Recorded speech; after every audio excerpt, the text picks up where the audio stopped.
살다 보면 이유 없이 기운이 쭉 빠지는 사람이 있습니다. 말 한마디에 마음이 긁히고 돌아서면 하루가 통째로 망가지는 사람입니다. 더 힘든 건 그 사람이 남이 아니라 가족이거나 오래된 인연일 때입니다. 그래도 인연인데 그래도 참아야지. 그 말로 수십 년을 버텨온 분들 여기 계시죠?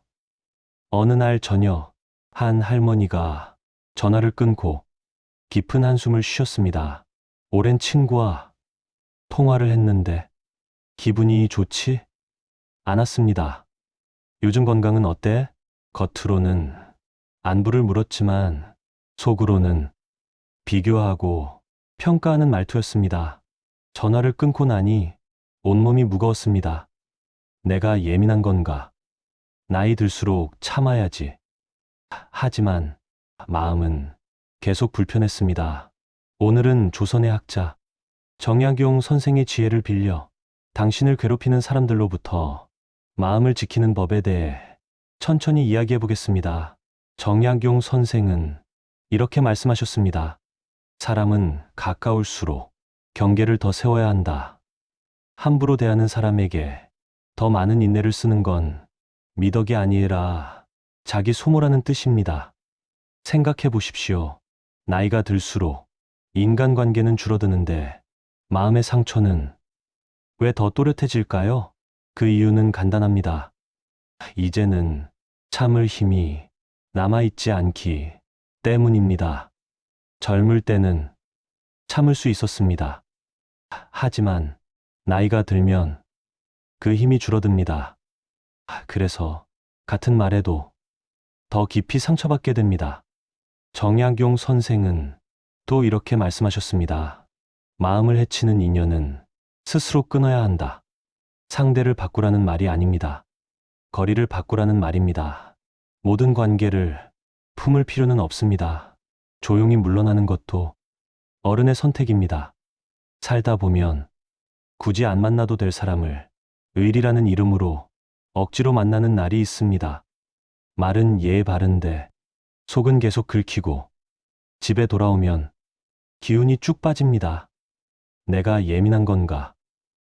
그렇게 자기 마음부터 억누르고 살았습니다.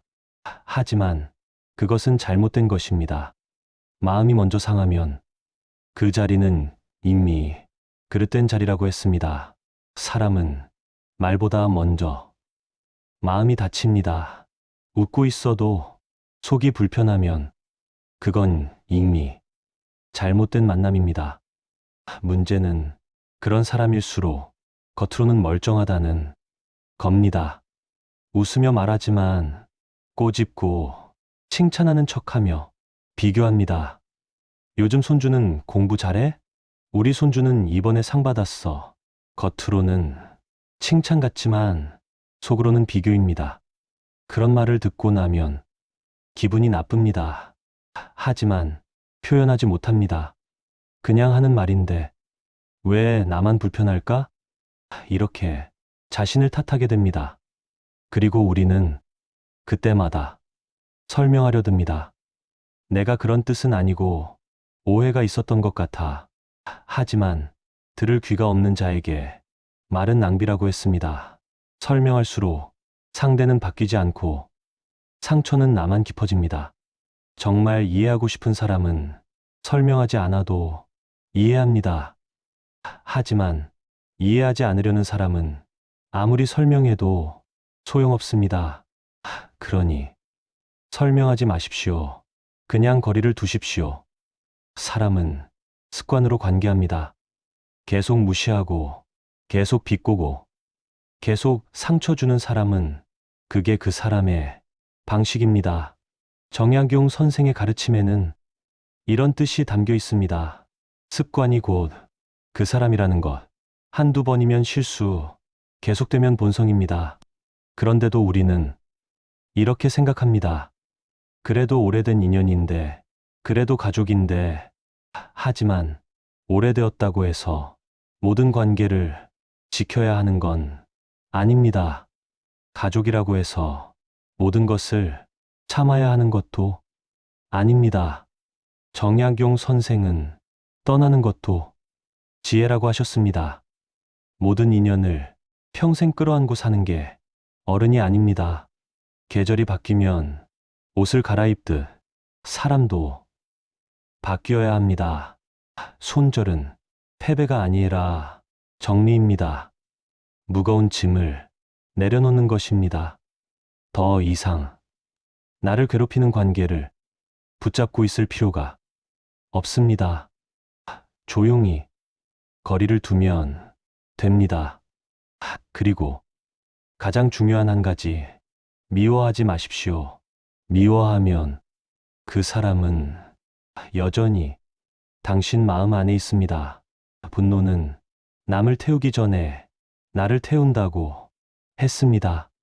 미움을 품으면 밤에 잠도 못 자고 밥도 제대로 못 먹고 온종일 그 생각만 하게 됩니다. 그러면 손해보는 건 나 자신입니다. 조용히 거리를 두십시오. 말 없이 정리하십시오. 그게 가장 강한 방식입니다. 몸은 이미 알고 있습니다. 그 사람 앞에 서면 어깨가 굳고 숨이 짧아지고 속이 답답해집니다. 몸은 거짓말을 하지 않습니다. 아픈 무릎을 억지로 쓰지 않듯 상처 주는 관계도 쉬어야 합니다. 몸의 신호를 무시하지 마십시오. 불편하면 불편한 겁니다. 그걸 인정하는 것이 첫걸음입니다. 관계를 정리하면 처음엔 조용합니다. 전화도 줄고 만남도 사라집니다. 하지만 그 고요 속에서 비로소 내 마음이 숨을 쉽니다. 정약용 선생은 고요 속에서 사람이 자기 자리를 찾는다고 하셨습니다. 소란스러운 관계를 정리하면 처음엔 외로울 수 있습니다. 하지만 그 고요함이 진짜 평안으로 바뀝니다. 시끄러운 관계보다 조용한 혼자가 더 편한 때가 있습니다. 그리고 마지막으로 이 말만 기억하십시오. 당신은 아무에게나 소중할 필요가 없습니다. 당신 마음이 편한 사람에게만 곁을 내주면 됩니다. 그게 나이 들어 배운 가장 큰 지혜입니다. 젊을 때는 모든 사람과 잘 지내야 한다고 생각했습니다. 하지만 나이가 들면 알게 됩니다. 모든 사람을 만족시킬 수는 없다는 것을, 그리고 그럴 필요도 없다는 것을. 오늘 이 이야기가 여러분의 마음을 조금이라도 편안하게 해드렸다면 그걸로 충분합니다. 당신을 괴롭히는 사람들로부터 마음을 지키는 것은 이기적인 일이 아닙니다. 자신을 지키는 당연한 권리입니다. 오늘 하루 나를 불편하게 만드는 사람은 누구인지 생각해 보십시오. 그리고 그 사람과의 관계를 어떻게 정리할지 고민해 보십시오. 미워하지 말고, 원망하지 말고, 그냥 조용히 거리를 두십시오.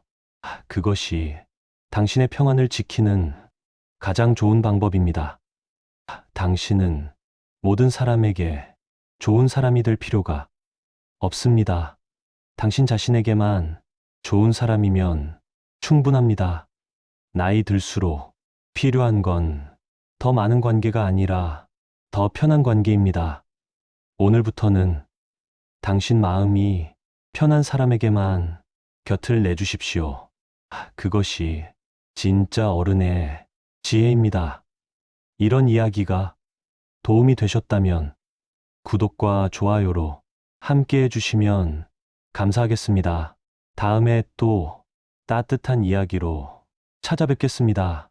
오늘도 평안한 하루 보내십시오.